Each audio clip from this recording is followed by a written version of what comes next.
Aljamain Sterling has defeated Youssef Zalal by dominant 49-45 unanimous decision, as predicted, man. And we all knew this was going to happen. If you pick Youssef Zalal, you're a fucking casual. Let's get right into this breakdown. If you're new here, remember to like, comment, and subscribe. Listen, I'll say this about Aljo versus Youssef Zalal. This is why you have to trust experience and realize that there are levels in the grappling game. He was 6 for 11 on takedowns. I thought Zalal at times showed pretty good takedown defense, but just not good enough when you're facing a wrestler of the ability of Sterling. You know, early on, I thought Zalal was doing a nice job with with calf kicks and the jab, and Aljo was kind of missing on his kicks.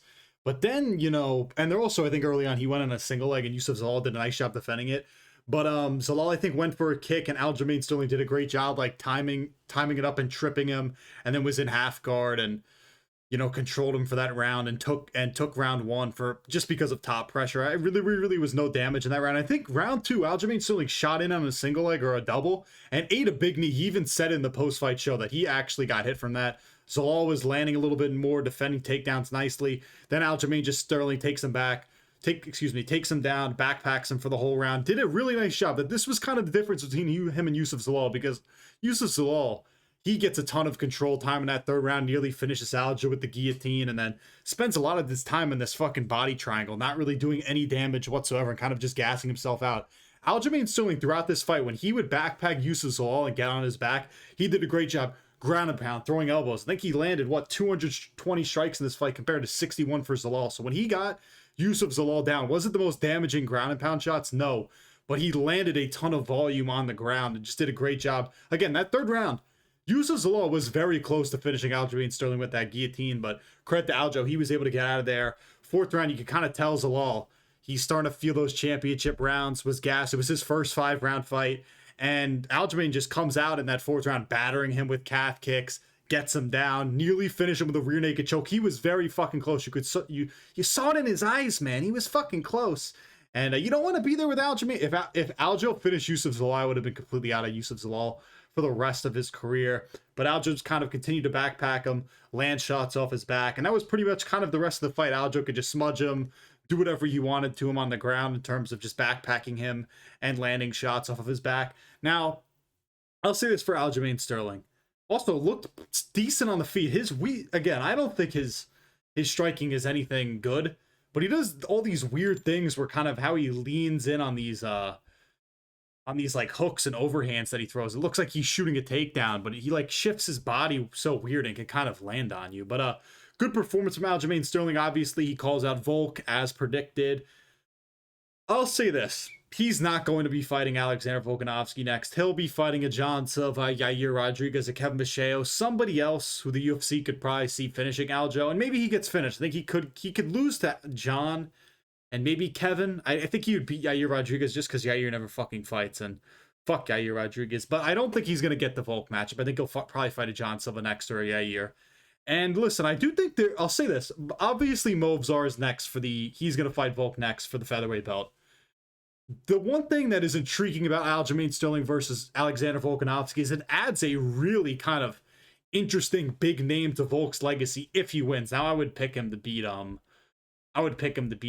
Sterling, even, you know, Volk older, and I don't think his takedown defense is as good or his wrestling.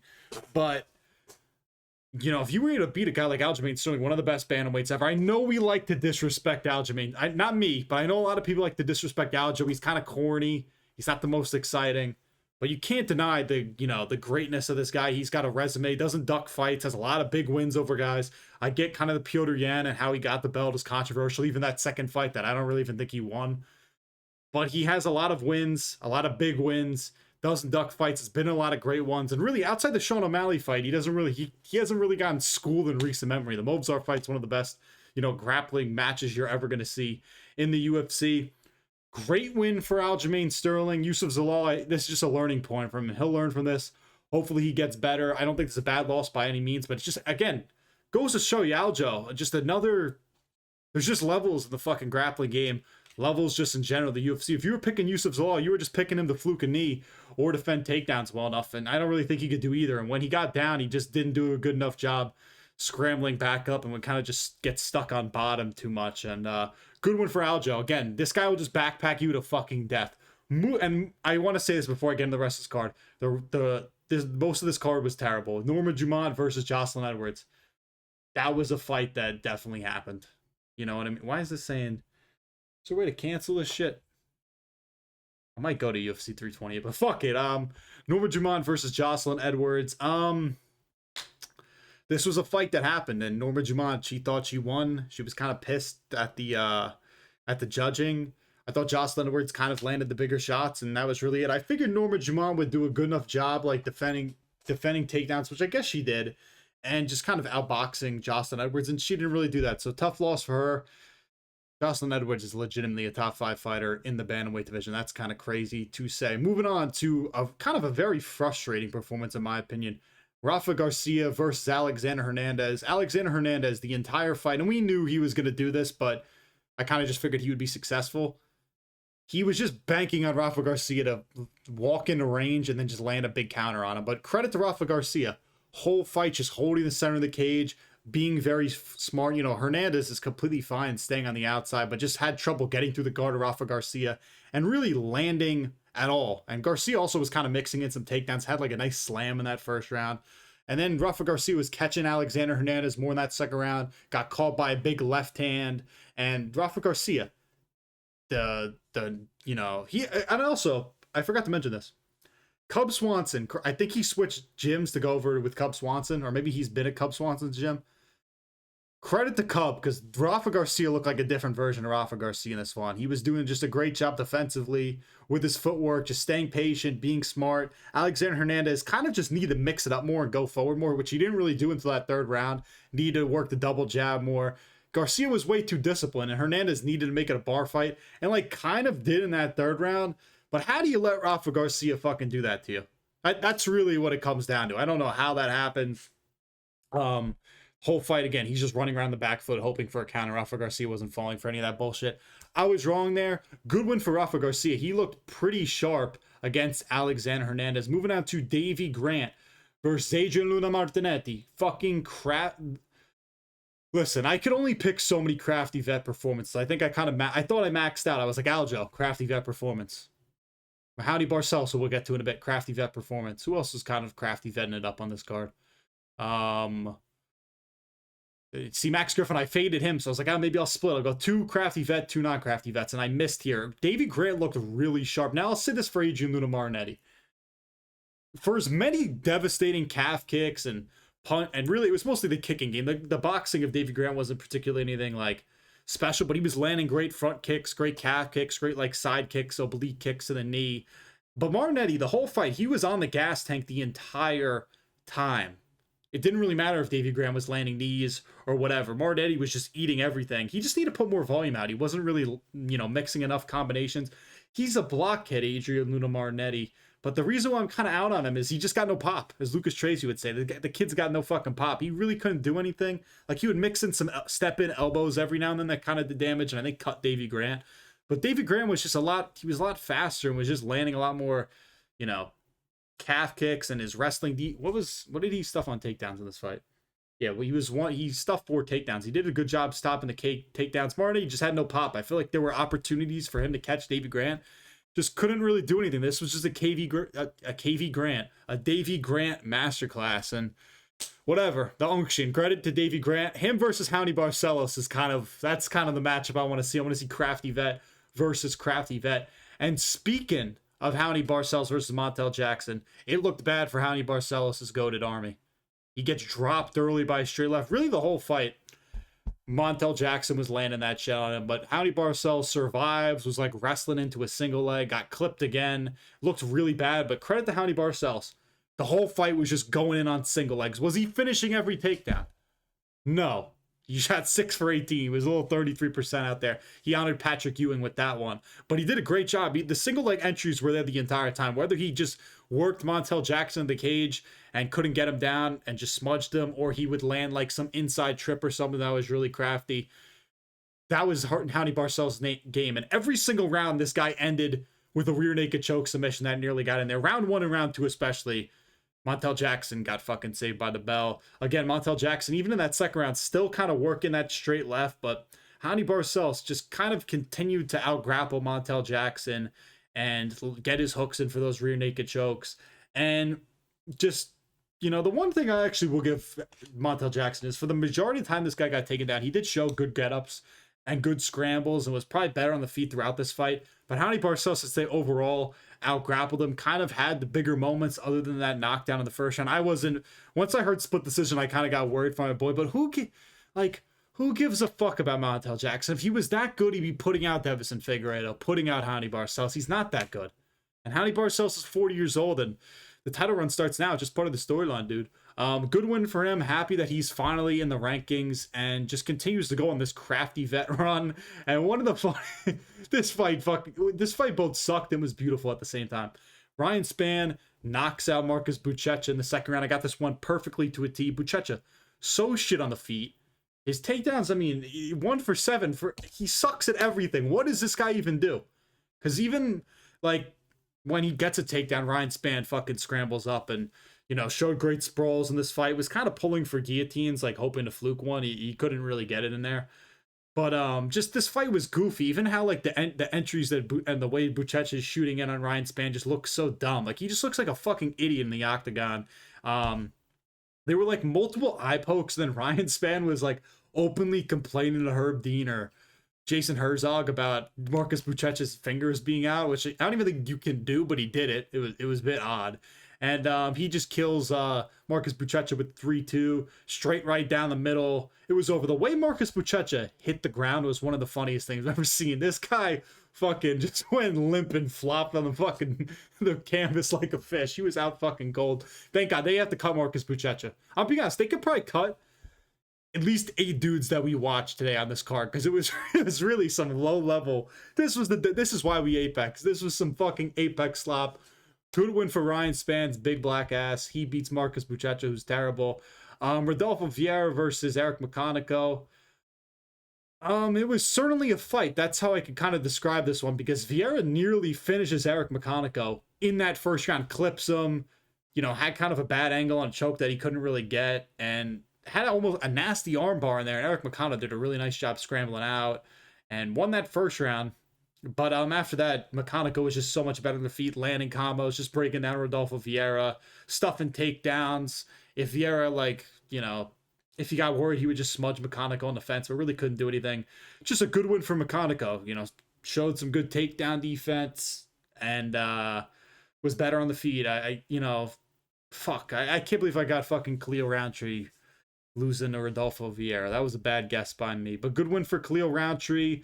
Really the people's main event, Jackson McVeigh versus Cedric Dumas. Now, really shame on me for kind of letting Cedric Dumas even survive a round against Jackson McVeigh. And I know Jackson McVeigh, guy's not a marauder, but if you see this dude in the clinch, bro, he's like fucking Vanderlei Silva. You don't want to be there with Jackson McVeigh, man. He's ripping knees to the body on you, shoulder strikes, you know, elbows over the top. And McVeigh just dropped him with a right uppercut and a lot of ground and pound. It looked like it was going to be over. I don't know why Herb Dean, I think that was the ref, didn't stop it. He just goes with a Darce choke, finishes him out. I mean, Jackson McVeigh, he just looks like he sells meth at a trailer park. That's what I see when I look like Jackson McVeigh. Happy for him, though, because he seems like a pretty nice guy. Cedric Dumas, he should be cut. That was fucking embarrassing. Because at least I kind of expected Dumas, even though I guess he's a kickboxer. I think that's what his official, you know, background is. I feel like his best success is kind of when he wrestles. Again, he's a jack of no trades. He fucking sucks. Michelle Montague, didn't watch a ton of this fight because the Knicks were on. Let's go Knicks, baby. Michelle Montague just kind of smudged Mayra Bueno Silva for 3 rounds and did some ground and pound, and, you know, she just grapple fucked her for the whole fight. Good win for her. You know, Michelle Montague, I kind of like her as a women's fighter. And fucking Cody Durden had lost 5 of his last 6 before this, turns back the clock, and actually, do I think he looked great? No, but I thought he looked good. His wrestling was good. His gas tank was pretty good.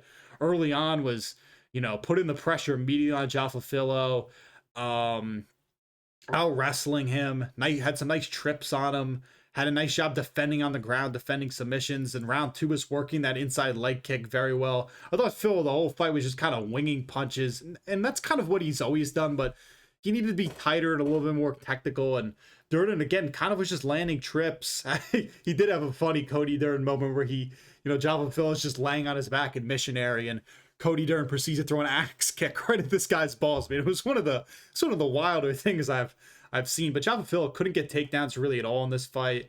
As I was typing that out around 2, had like a nice lateral drop on Cody Dern, but Cody Dern was able to scramble back up and won this fight. Java Phil, by like the 3rd round, kind of just seemed gassed. And how do you lose 30-27 to 2026 Cody Dern? He should genuinely leave the sport. And Cody Dern, not only is it 2026 Cody Dern, not only did this guy fight a month ago, he was literally on 5 days notice for this fight. That's got to be one of the most ridiculous things I've ever heard of. Good win for Cody Dern. I guess he's going to keep fighting. Didn't really watch this fight. Francis Marshall seemed to just out-grapple Lucas Brennan. Lucas Brennan just kind of seemed really hesitant on the feet. Just couldn't get any traditional shots off on Francis Marshall when he wanted to shoot. Francis did a good job defending takedowns. Just wasn't like enough of an offensive threat in this fight. Again, Victor Valenzuela, he beats Max Griffin. Max Griffin just looked old and didn't really want to take any punches in this one. Do I have any other notes on kind of what I thought about this one? I thought the one thing I'll say about Victor Valenzuela wasn't really throwing enough feints, and I thought he probably could have put the pressure on and finished Max Griffin, because I don't think oh wait, actually I just remembered something about this fight. Hold on, let me finish my thought here.